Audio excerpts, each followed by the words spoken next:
PseudoPod is made entirely by humans in service of an ancient being wider than time and older than hope. She's nice. Says hello.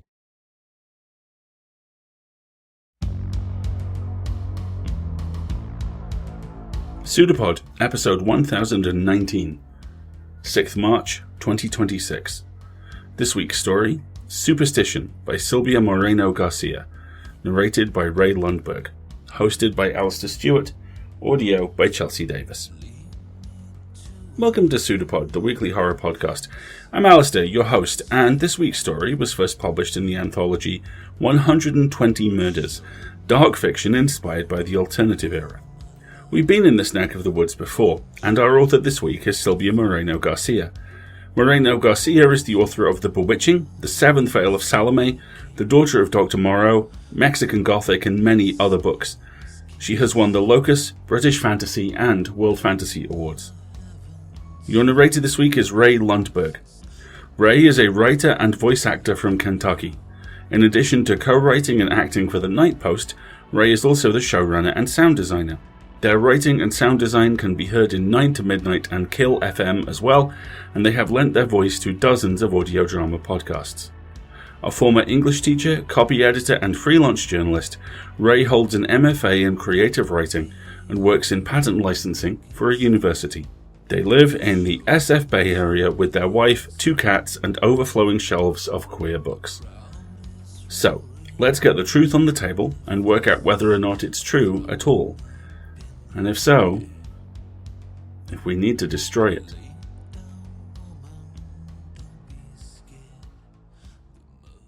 Superstition by Silvia Moreno-Garcia, narrated by Rae Lundberg. The strangest gig I ever had was fetish destruction. In July of 1995, I answered an ad in a newspaper asking for a reliable messenger and administrative assistant. My interview took place in a minuscule office above a deli, with the smell of burnt toast wafting through the window. Even though there was a fan spinning above our heads, it felt as hot as an oven in there. The interviewer was a middle-aged man, dressed in a black suit and tie, who was sweating buckets and periodically dabbed a handkerchief across his forehead. His name was Mr. Gaffey, and the name of the business I'd walked into was the rather generic Useful Endings. Mr. Gaffey began by asking me the typical battery of questions, work experience, education, and the like, before moving into more esoteric territory. Are you superstitious? I'm not particularly afraid of black cats, I said, wondering if this was part of a personality test. Or maybe it was one of those logic puzzles, like how you'd get a bag of corn, a chicken, and a fox across a river while paddling a canoe. I'd scored high on those, even if my resume was a patchwork of unfulfilled potential and dashed expectations. Do you believe in magic? Do I need to pull white rabbits out of hats or something? You need to pull cursed objects out of boxes. I stared at the man and laughed. Either this was the right reaction, or he was tired of talking to people. It was damn hot in the room. Maybe he wanted out of there quick. The man dabbed the handkerchief against his neck, then lit a cigarette. He waved the smoke away with a hand. Do you know what a fetish is? I don't mean an erotic predilection. I'm talking about magical fetishes. I stared at him, and he kept talking, looking pleased that he was schooling me. A fetish is any object that is believed to possess magical powers. Rabbit's foot? A fetish. Lucky coin? A fetish. Spirit dolls, medicine bags, spirit boxes, talismans, and charms. Fetishes. That's our business here. Fetishes. You make magic charms? We handle their safe, proper decommission. In the old days, people would make a charm, cast a spell, then dispose of its remnants by tossing it in a river, burying it at a crossroads, or burning it in a pyre. There were also pieces that needed even more complex processes, like scooping dirt from under the hangman's noose and... well, you get the point.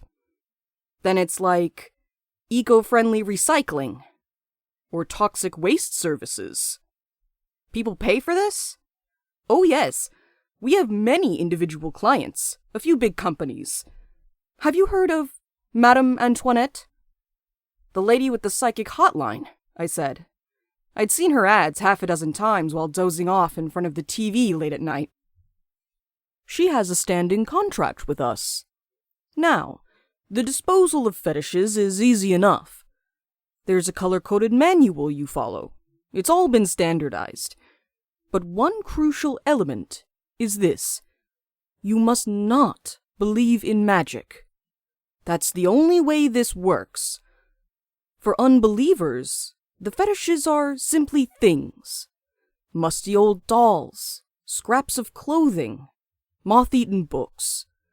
For believers, these are dangerous weapons. The best antidote against magic is indifference. You must be honest with me. Do you believe in the supernatural? Are you superstitious? Any lucky numbers or a passion for astrology? Nah, I said. My mom was a raging atheist, and I take after her. So I don't have a religion, and she didn't believe in lying to me, so there was never even any talk of Santa Claus or the Tooth Fairy. Then this kind of job, it wouldn't frighten you? What's frightening is mold remediation, I said. I was overqualified and underqualified for nearly every job, with half a degree in cinema studies under my arm, and a series of patchy temp jobs to show for all my efforts. Quite honestly, if I don't get this job, I'm going to have to go into business with my cousin Alejandro spraying black mold with bleach. And let me tell you, that's a lot more of a drag than any crystal ball or voodoo doll. We shook on it. I started the next day. Useful Endings was an ordinary, dull business. Every morning I walked to the basement and retrieved the items that arrived in the mail. I collated them by size, copied the information written in a form tucked inside the box or the envelope, then proceeded to browse through a 3-ring binder labeled Identification Guide. Aside from Mr. Gaffey, who tended to spend the day in his tiny office typing on the computer, the only other two people I ever saw regularly were Marcia, the secretary and receptionist who sat outside Mr. Gaffey's office going through invoices, and Dennis Duncan, the other disposal technician on staff. Dennis was about my age, and smoked so much his teeth had past stained yellow, and had arrived at a murky algae green. Occasionally, a special curator in expensive alligator shoes came in with a briefcase under his arm to discuss business with Mr. Gaffey. But the person I worked with every day was Dennis. I never interacted with any clients. The materials were mailed, and I carted them up to the room with a long green table where Dennis and I decommissioned fetishes. When I was in high school, I'd worked at a fried chicken franchise. Useful Endings was just like the fast food business. The manual told us everything we had to do. First, we weighed and measured the fetish, took a Polaroid of it, then looked up the type of fetish using the identification guide, and finally, we followed the steps for the disposal of the object indicated at the back of the 3-ring binder. We filled out more paperwork, stamped a pink sheet of paper with the word decommissioned, and the accompanying carbon copy was stapled to a second Polaroid, showing the object after its destruction. Then we moved on to the next fetish. At the chicken joint, it had been the same, a mindless loop of pre-measured and pre-arranged steps. The most interesting part of the job was leafing through the identification guide and determining the type of fetish I was dealing with.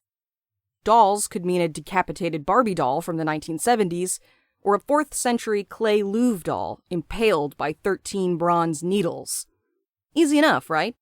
Not so fast. Sometimes the doll might come with other items. The Louvre doll was found with a katadesmos, which is a Greco-Roman curse tablet. So, should that be filed under dolls, or did I place it under books and writing? There were many tiny details to consider. Voces magicae referred to writing that had no translation.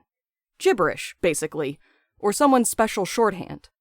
But you couldn't assume that because you couldn't read something it was not a real language.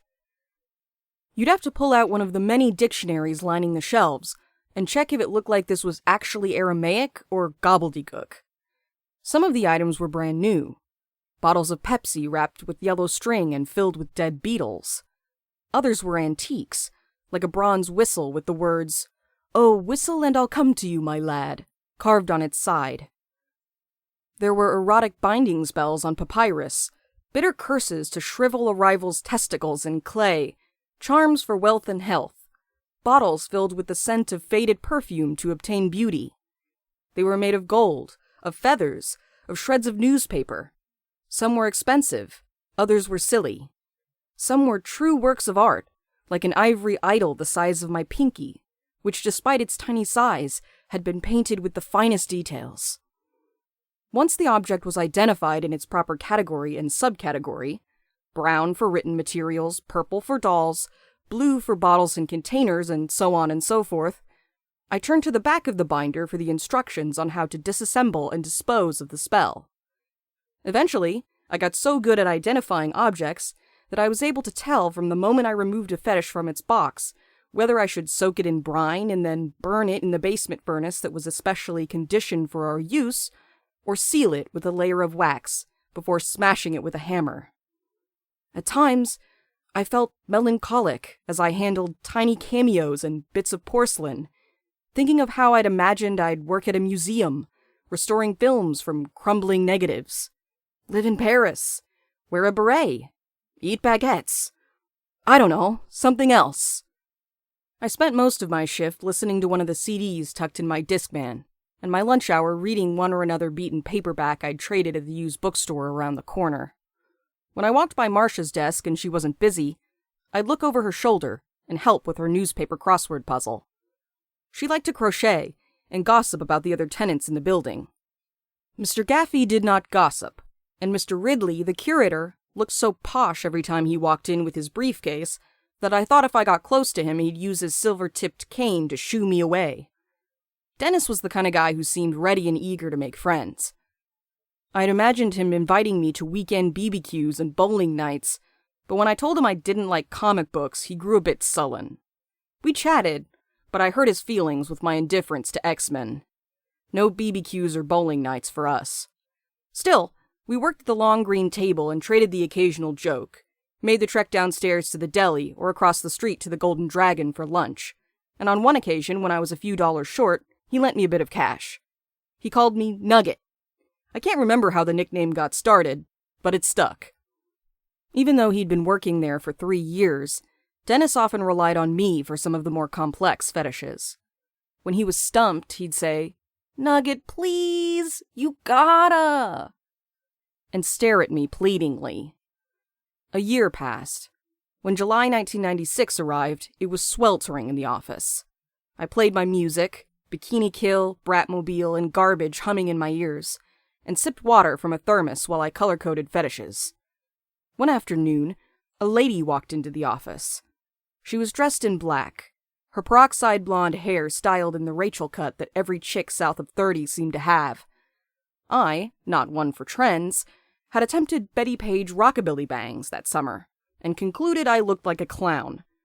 So I wore a rather stupid-looking, scalp-hugging toque with the Leafs logo for a week, before I simply shaved the whole mess off.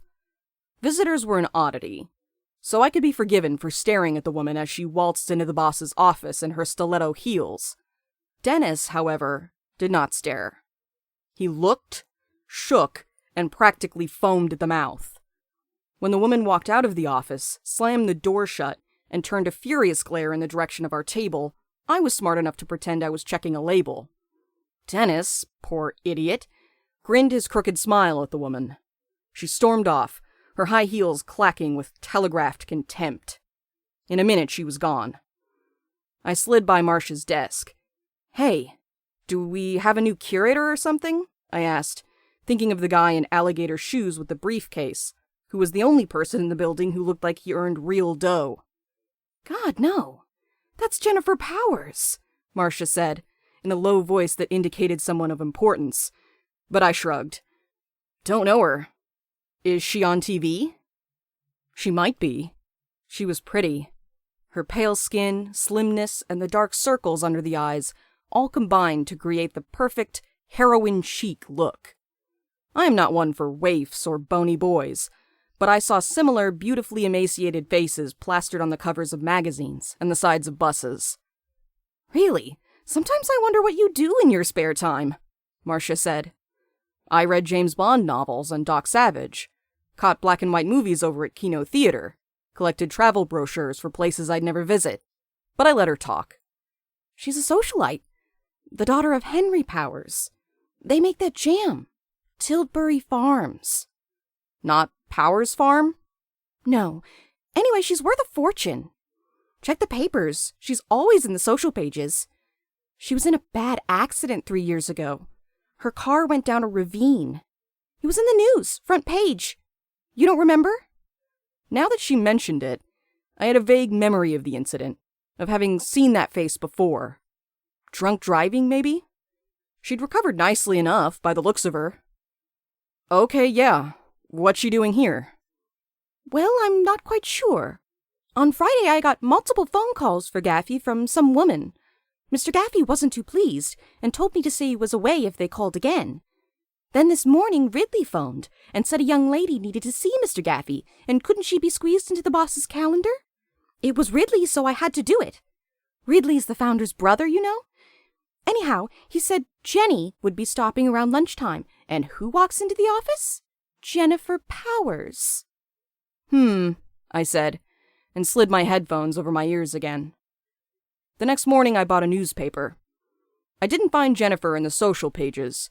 Her picture was in the business section, with another one of a white-haired man and a fellow who looked like the youthful version of the white-haired gentleman.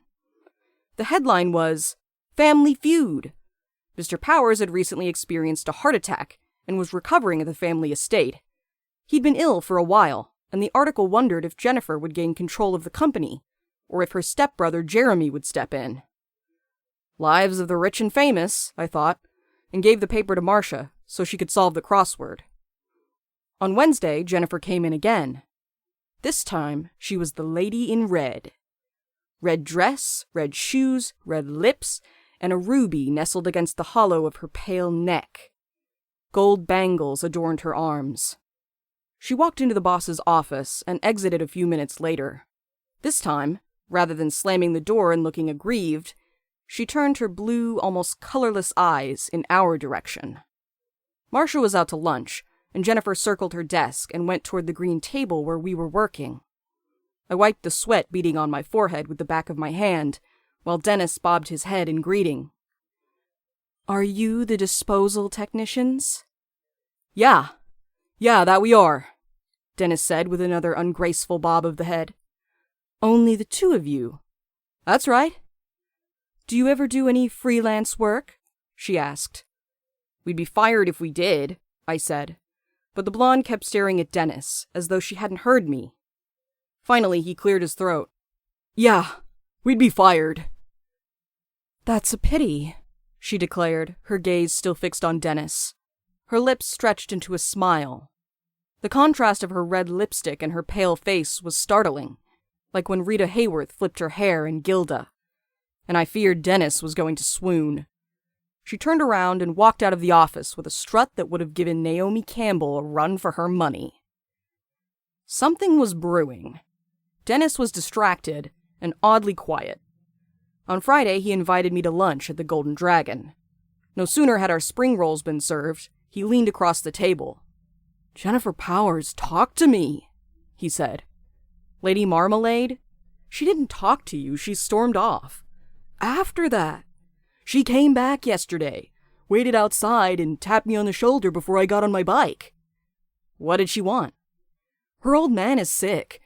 Apparently there's a clause in a legal document that indicated if this happened, if he was terminally ill, they had to destroy a fetish. So, the fetish was mailed to the office a few days ago, but now she's placed an injunction. Her brother is countersuing her. It's a mess. Over a fetish? That's what she says. I dipped my spring roll in sweet and sour sauce. Why is she telling you this? Well, there's all this complicated legalese stuff, and the company won't do anything until it's sorted out. She doesn't want it destroyed. Her brother's into some weird magic shit, and she's afraid the destruction of the fetish would harm her dad. She'll pay me to take a picture of it and send her identifying information. You mean she doesn't know what fetish it is? No idea, and she wants to know. Her dad told her it was custom made by a warlock from Florence. Then the brother is not the only one into weird magic shit. She suspects it's something to keep a person in a state between life and death. That narrows it down. Necromancy. The foulest magic. That's what our manual said. It was color-coded black. We didn't get too many of those fetishes. But when we did, inevitably the manual had a spooky story to reveal. Examples of bone magic used to create a revenant. Sticks tied in bundles to force the dead to speak. Corpses trailing black fluid and walking down a road. Pestilent bodies that must be burnt after their heart was torn out. Or else, a draugr who looked like a dead loved one and spoke with their voice, but their skin was terribly pale and cold as ice. They ate human carcasses. Tales from the crypt tropes. No, it could be a protective charm. A health amulet? Even a crepundium? I snorted. No way. The server came back with our order of kung pao chicken. I spooned some onto my plate. We'd know if we looked at it. Dennis, this is none of our business. She's offering us $30,000. We can split it down the middle. The boss is keeping the fetish in limbo. You have the combination. Just go into the morgue, get a picture, fill an identification sheet, and hand them to me. I'll slip the file to her tonight. No one will ever know it. The morgue was a gigantic room of metal cabinets that housed the fetish paperwork.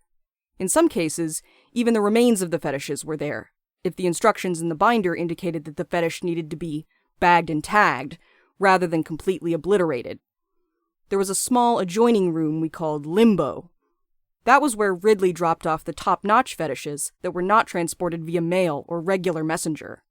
The Powers fetish must be there, tucked in a safety box until the legalese around it was sorted. We'll be fired. Who's gonna tell? When you're signing off for the day, take a peek. And you'll get me a new job when they kick my ass out? It's a dead-end job. Look, we both know it. It pays the bills, but that's about it. You want more of life. I've seen you eyeing the posters of the travel agency down the street. And there's that French dictionary that you sometimes pull off the shelf during our break. You're sitting there practicing your vocabulary. This isn't what you imagine life would be. No shit. A botched cinema degree and the weekly scraping by weren't what I'd pictured as a youngster. I scrutinized the chicken on my plate, like a haruspex divining the future. Nugget, please! You gotta! He said in that pleading tone that works so well. Why don't you do it? Dennis seemed shocked at my response, but I've never been one to take a penny from the till or fuck around in the office. I'm all about clean references and steady paychecks. In the end, I'm also not much of a rule breaker. Dennis didn't explain, was sullen the rest of the evening. Could it be that he believed in the supernatural? What a joke. By the time we clocked out, it had started to rain, but the rain was light, and the day was still warm. It felt like vapor. I hurried back to my apartment, opened a window, turned on a fan, and dozed off on the couch. Around midnight, I woke up, feeling like I was sticking to the fabric of the furniture, and poked my head out the window. I thought about giving Dennis a call, telling him not to go through with it, because I knew he was going to get in touch with Miss Powers, and then I figured he knew 30 grand could get you places. I considered phoning our boss. In the end, I may be a rule follower, but I'm not a tattletale. I went back to sleep. On Monday, the faces of Jennifer and Henry Powers stared at me from a newspaper stand. I palmed my jacket for change, bought the paper, headed to a coffee shop a few blocks from the office, and sat down to read. My hands were sweaty as I unfolded the broadsheet. They were dead. Jennifer and Henry had perished in a fire the previous night. There was a statement from a Tilbury spokesperson and few details. I read the story twice. My coffee had grown cold. I drank it in quick gulps and proceeded to the office. Marcia intercepted me as soon as I walked in. "Kathy is in a foul mood," she told me.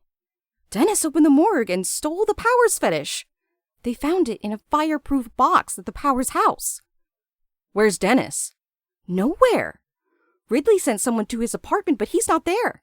They're bringing in the fetish. Gaffey says you need to decommission it. The fetish arrived that same afternoon, and I stayed late working under the watchful eye of Ridley and Gaffey.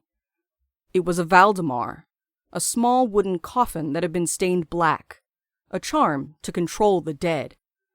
The lining of the coffin was stitched with a spell, and the name carved on the back of it was Jennifer Millicent Powers. It had been made to keep her, not her father, in a state between life and death. It must have been commissioned after her accident.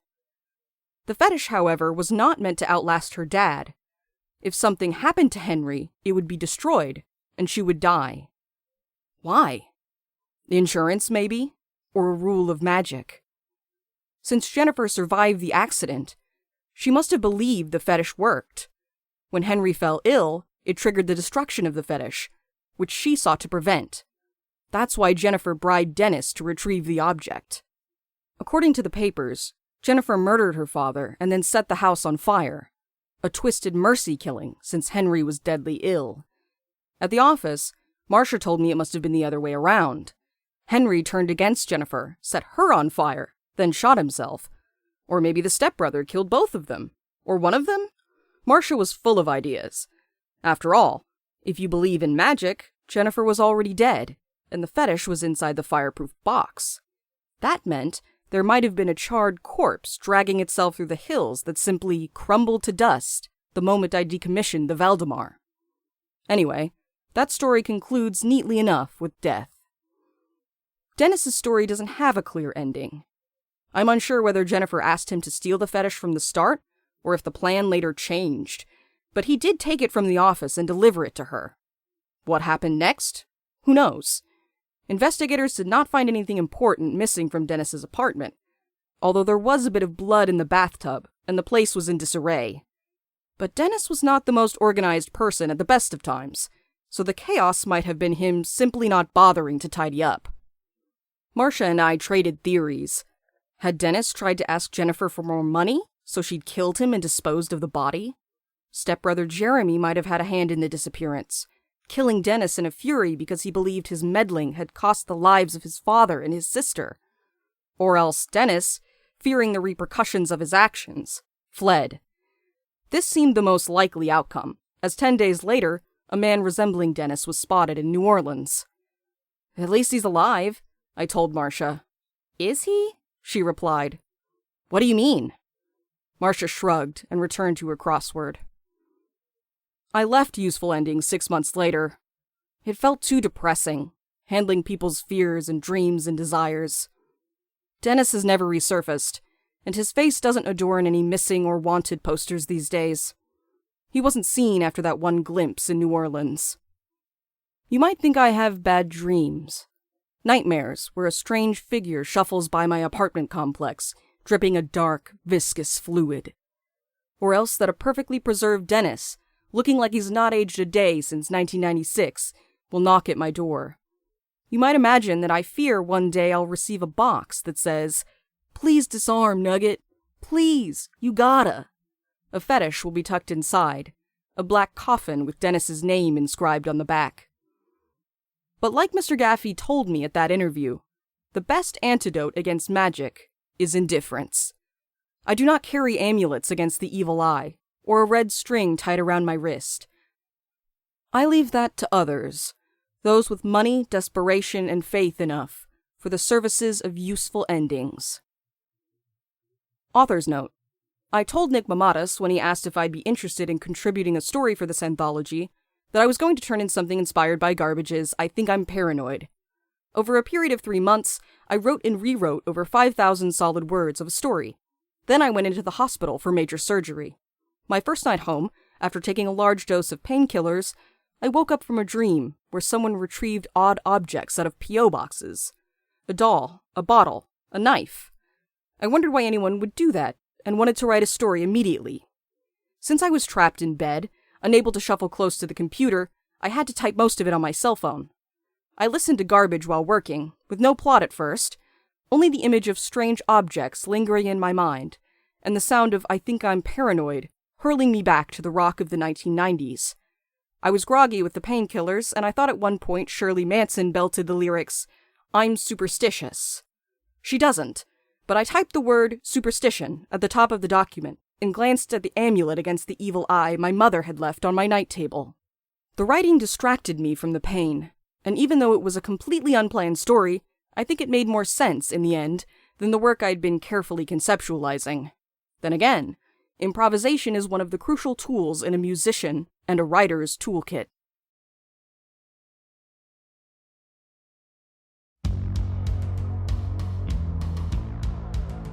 He was always polite, the man in the parka. He'd come into the comic store, nose around for a bit, and finally he would always, without fail, ask about paranormal stuff. I remember one time he came in and asked whether there were any comics about remote viewing, and it turns out there actually were, and we had a couple in. Remote viewing, by the way, is exactly what it suggests by the name. It is psychic spying. No value judgments, just how it is. I'd actually read a book about it not long before he came in, so we ended up having a good chat. And when we finished, he smiled, tapped the side of his head and said, "Lots to download." He'd come in early in the week. The Phantom Debagger would always come in on release day. We're fairly certain we know who he was. Lovely chap, very sweet, clearly a bit lonely, never bought much. But he would always take a new release comic out of the bag, read it, cover to cover, and then carefully put the bag back in front of it. We weren't even mad, just weirdly impressed. Retail work makes you a shoreline. You're paid to stand still for 8 hours a day and watch people, deliveries and things just wash up on the counter. It's honestly, in the right business and with the right people, actually really good fun. I ran a comic store for 8 years in the late 90s to early noughties, and it was mostly a very happy time. Living my Clerks 1 dream. But the one thing that it enables is apathy. The world is happening to you, and that means that you don't have to work too hard for something new to arrive. We always fought really hard against that, but it was hard, and doubly so given that we worked in fandom retail. And in fandom retail, gatekeepers are usually sitting on the counter or leaning against it, and you often can't tell which side they're on, in any sense. But dealing with that, I realise now, equipped me very well to work in horror, for I realised with mounting, well, horror this week, almost 20 years. Because fandom is a fetish. And Moreno-Garcia plays with the double meaning of that word here deliciously. Fetish destruction is one of those phrases that knocks you on your heels and makes you blink twice to make sure you read it right. And that's just the start. The wonderful exploration of the glorious tedium of retail life. The delightful M.R. James cameo. That one made me laugh out loud. And what I love more than either of those is that when I realised why it was there, that made me laugh even harder. Because you can enjoy horror fiction without understanding that gag. You will. You should. You can completely enjoy horror fiction without ever reading M.R. James, or reading one of the several very dead, very white racists who are continually put on pedestals in this field. An author does not have to be dead to be venerable. An author does not have to be dead to be good. You do not have to have seen The Godfather to like movies. There are other TV shows aside from Twin Peaks. There is no minimum height requirement on joy. Where the horror sits in this story is how Moreno-Garcia shows us there is no minimum height requirement for apathy either. Feeling too much is awful. Feeling nothing is awful too, just in the other direction. One of the notes I made for this story was, "We are blind to the failings of all we love until it is too late." And what I now realise I should have added is this: but sometimes all we can see are the failings, and not what we should love despite them. The grey area, our fetish destructors, and yes, that particular deep cut is deliberate. Check the show notes, is flat and wide and infinite. No one has fun there. No one has a good time. We all spend time there if we're lucky, but if we're very lucky and we work even harder, then we get out. We choose to go for one more deep early 90s cut. Life. Work hard. Be lucky. On to the subject of subscribing and support. PseudoPod is funded by you, our listeners, and we are now officially a non-profit. One-time donations are gratefully received and much appreciated, but what really makes a difference is subscribing. A $7 monthly Patreon donation gives us more than just money. It gives us stability, reliability, dependability, and access to a pay-when-you-need-them directory of online exorcists and building ghost destructors. Trust us, it comes in handy. So if you can, please go to pseudopod.org and sign up by clicking on Feed the Pod. If you have any questions about how to support EA and ways to give, please reach out to us at donations@escapeartists.net. And if you can't afford to support us financially, firstly, please understand it's okay. We know times are hard and getting harder, and we are grateful for every single piece of assistance we receive. And there are ways that you can help which do not involve money. If you can, please consider leaving reviews of our episodes or generally talking about them on whichever form of social media you are spending too much time on right now. I know, me too. For example, we are most commonly these days on Blue Sky. Find us there at pseudopod.org. Finally, if you like merch, you can also support us by buying hoodies, t-shirts and other bits and pieces from the Escape Artists Void merch store. The link is in various places, including our show notes and pin post on Blue Sky. Before we go, some excellent news from a lifelong friend of the show. From the dark of Navajo County, the Coyote Tales thrilled listeners first here on Pseudopod. Now the author, Jim Kristofik, has created Coyote Stranger, a newly revised print and ebook edition of the tales. And if you ever wondered what happened to the characters you met in the tales, then you can read the sequel to Coyote Stranger, The Sundown Killers. The Sundown Killers follows a group of fugitives hunting another group across the southwest. Navajo teenager Lakain Kiahani joins the mysterious elder Dondo Key to pursue a taboo evil that his compassion has unleashed on the world and threatens to uproot the foundations of modern life. A sweeping tale of gods and monsters, strange humor, and offbeat philosophy, The Sundown Killers crosses sagebrush highways, rocky mountains, and canyon backroads to weave a mythic reality inside the borders of the American nightmare. We'll have links to where you can buy the books in the show notes. PseudoPod is part of the Escape Artists Foundation, a 501c3 non-profit. This episode is distributed under the Creative Commons Attribution Non-Commercial No Derivatives 4.0 International License. Download and listen to it on any device you like. Don't change it. Don't sell it. Theme music is by permission of Anders Manga. Join us next week for more true stories. In the meantime, PseudoPod wants you to remember. Moonlight spills on comic books and superstars in magazines. An old friend calls and tells us where to meet. Her plane takes off from Baltimore and touches down on Bourbon Street. We'll see you next time, folks. Until then, have fun.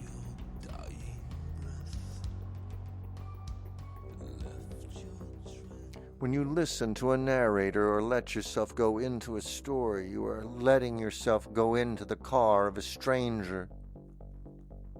You are getting into the car of a stranger. You are walking in the front door of someone you do not know. It's a pseudopod. It's a big foot. It's all about podcasts these days.